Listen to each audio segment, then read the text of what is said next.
Hello viewers, আশা করি সবাই ভালো আছেন আর আমিও ভীষণভাবে ভালো আছি। আজকে আপনাদের সামনে শাকমাদের একটি ঐতিহ্যবাহী পিঠা রেসিপি নিয়ে হাজির হলাম। চলুন বন্ধুরা, এই ঐতিহ্যবাহী পিঠাগুলো বানাতে কি কি উপকরণ লাগে দেখে নিই।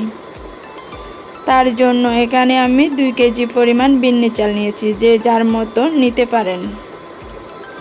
তারপরে এই চাউলগুলো পানি দিয়ে 2-1 ঘন্টার জন্য ভিজিয়ে রেখে দেব। 2-1 ঘন্টা ভিজিয়ে রাখার পর ভালো মতো ধুয়ে পানিটা ঝরিয়ে তুলে নেব। তারপরে এখন এখানে দিয়ে দেব পাকা কলা।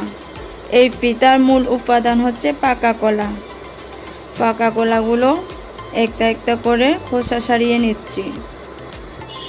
এই কাজে কিউট 2জন দাদা দিদি আমাকে সাহায্য করতেছে।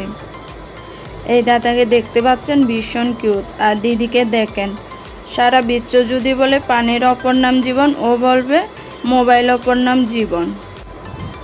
যাই হোক, কাজটা কিন্তু ভালো মতো সম্পন্ন করেছে। এরপরে দিয়ে দিচ্ছি নারকেল কুচি। তারপরে দিয়ে দেব পরিমাণ মতো লবণ। এরপর পরিমাণ মতো লবণ দেওয়ার পরে সবগুলো ভালো মতো মিক্স করে নেব। এই ঐতিহ্যবাহী পিঠার রেসিপিটা বানাতে কিন্তু তেমন কিছু উপকরণ লাগে না, শুধুমাত্র বিন্নি চাল, পাকা কলা আর নারকেল দিলেই যথেষ্ট। এইখানে কলার পরিমাণ একটু কম মনে হচ্ছে, তাই আরও কলা দিয়ে দিচ্ছি, কারণ আগেই বলেছি এই পিঠার মূল উপকরণ হচ্ছে কলা। কলার পরিমাণটা যত বেশি দিবেন খেতে তত বেশি ভালো লাগবে। যারা একটু কলার পরিমাণটা কম দিবেন তারা চাইলে একটু চিনি অ্যাড করতে পারবেন, আর না দিলেও কোনো প্রবলেম নেই। দেখছেন কতগুলো কলা দিয়েছি। এরপরে সবগুলো চাউলের সাথে কলাগুলো মাখানো শেষ। এরপরে কলা পাতা দিয়ে এগুলো বানাবো। এই কলা পাতার শেপটা যে দিচ্ছি, এই শেপটাকে আমরা হোগা বলি, আর পিঠাকে আমরা ফিদে বলি। তাই এই বিন্নি চালের মিশ্রণের যেই পিঠাটা, তার সম্পূর্ণ নাম হচ্ছে বিনি হোগা ফিদে। কলা পাতার এই কোণটা বানানোর পর অল্প অল্প করে চাউলগুলো এখানে দিতে হবে।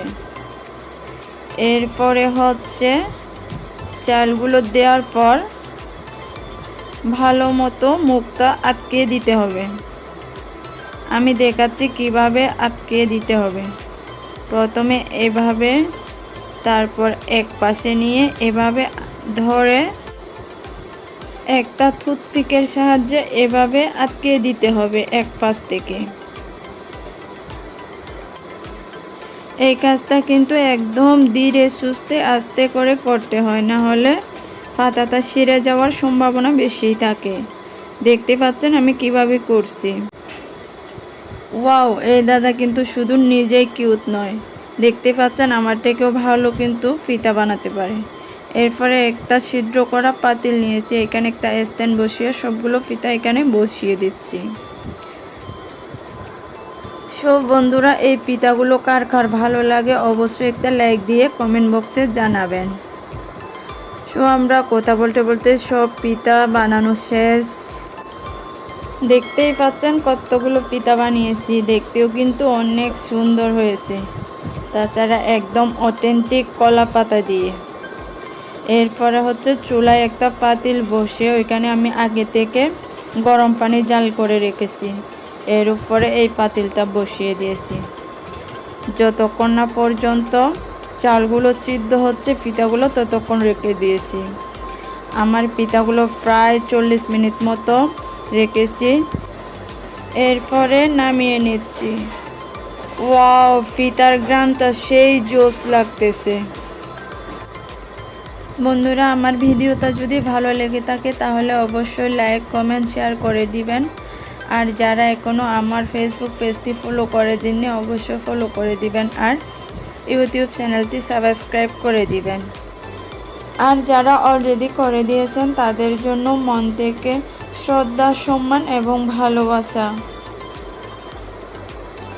সো দেখতেই পাচ্ছেন পিঠাগুলো খেতে এতই মজা হয়েছে, এক গামলা পিঠা পুরো 4-5 জন মিলে শেষ করে দিছি। সত্যি কথা বলতে পিঠাগুলো এত মজার হয়েছে, একটা খেলে আরেকটা খাইতে ইচ্ছে করবে। দাদাও এই কথা বলতেছে, একটা খাইলে আরেকটা খাইতে ইচ্ছে করবে। আর বেচারা ক্যামেরাম্যানের তো আমাদের খাইতে দেখে ওর মুখে লালা পড়ে গেছে।